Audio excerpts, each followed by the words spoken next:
Hey, what's up, you guys? How you doing? Today is June 19th, 2024. And for those of you who live in Hawaii, June 19th is a historic, or not a historic, but a day to remember on this day, because although it's not for anything good, today is also the 3-year anniversary of the passing of Robert Kekaula. But before I get into him, guys, can't stress this enough, but please subscribe, and if you think I'm worth listening to, just please hit the subscribe button. I appreciate it. It'll help my channel grow. I bought a pro license from TubeBuddy, and I hope to make it to 11,000. I'm only 45 subscribers away, and hopefully make it to 12. So let's get into this. Comes my banner. That's right. As I said earlier, today is the 3-year anniversary of the passing of Robert Kekaula. Now, those of you who live in Hawaii, you already know who he is. But for those of you who don't know, maybe you might have heard of him, courtesy of me, maybe not, maybe others. But Robert Kekaula was the managing editor at KITV4 and was a longtime sports anchor until 2018, when he transitioned to regular news. And then after that, became the new managing editor after over 30 years in front of the camera. And I thought for sure that while I do miss Robert Kekaula on camera, that guy was nothing short of funny stuff. Let me tell you.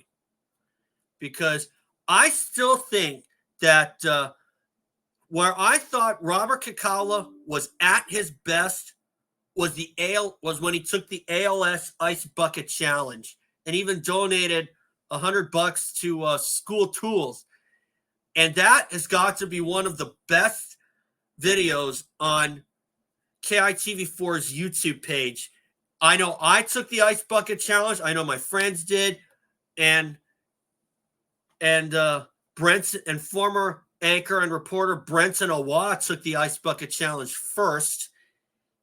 And then he called out Robert Kekaula, who in turn called out Jemai Webster and Yunji Denise. And I guess everybody else made donations after that, which was okay. I mean, of course, I would have liked to see it. I'm sure everybody else would have too. But you know what? That's fine, you know. There's no wrong way. There's no right way. And there's certainly no, nobody's ever going to hold it against them to just make a donation or do both. But you know what? I just took the Ice Bucket Challenge, and I admit it was fun. I didn't do it the next year because I think the phase had, or the trend had kind of died after that. But still, nonetheless, that was a lot of fun, let me tell you, okay? So, Robert Kekaula, I thought that was one of his best ones, like I said. And when I met him in 2014 at Summit, I even brought that up to him, and he got a good laugh out of it too. But I have to say, though, that for Robert Kekaula to pass away at only 56 years old is just so mind-boggling, especially since he's so young. And but then again, Robert Kekaula was pretty big, and of course, if you are that big, then maybe your lifespan is not that long. But I don't know. But you know what?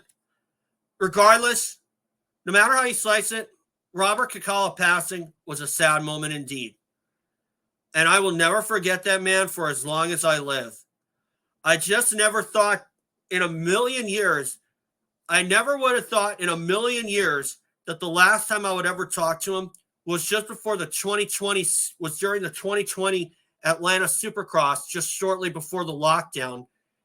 And Grant Harlan had won the LCQ, and Robert messaged me on Facebook asking if Grant Harlan was really from Hawaii. And at the time, I had no idea, but after kind of thinking things over a little bit, I'm like, oh, maybe he is, even though he is listed from Justin, Texas. But Grant Harlan is probably the second Hawaii person to make it big in the sport of supercross and motocross. The only guy who's been able to win a supercross or a motocross event that's from the 50th state, I know him personally, that's John DeSoto.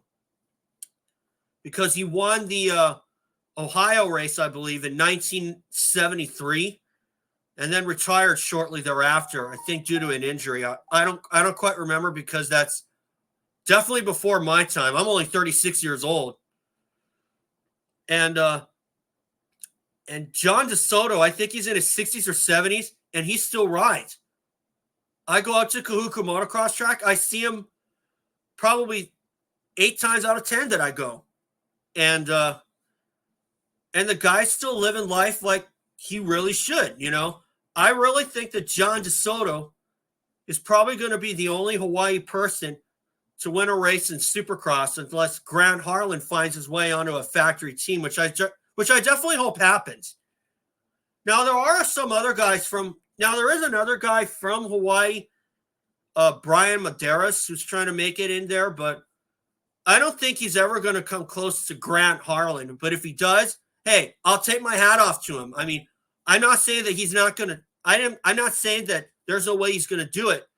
But I don't know. It's going to be – because quite often you hear about guys from other countries, or even guys from California, Florida, Texas, maybe even the East Coast up in New England, like John Dowd. or even some of the Midwest cities, like some of the Midwest states, like Minnesota, of course, had Ryan Dungey. Washington, of course, had Ryan Villapoto. And Florida, of course, had James Stewart and Ricky Carmichael. Jeff Stan was from Michigan. I think Bob Hanna was from SoCal. A lot of guys from California, like I talked about earlier. But you don't hear about other guys from other places like Alaska, Hawaii, Wisconsin, or anything like, or maybe even North Dakota or any of those other states like that, to really make a name for themselves in a sport like Supercross. Okay, so obviously, and I bring all this up because Robert Kekaula is a motorcycle rider, or should I say, was a motorcycle rider before he passed. And I should know this because I'm a motorcycle rider too. Granted, I'm off-road, and I think Robert Kekaula was on-road. But still, nonetheless, Robert Kekaula not around. It feels like there's a hole in there that's never going to be filled. So, obviously, my condolences to Robert Kekaula and his ohana. And I hope that, I don't know if there's ever going to be another one like him. Probably not. But I'll never forget that guy for as long as I live. So anyway, guys, thanks for watching. And remember, subscribe, and I'll see you all for my next video.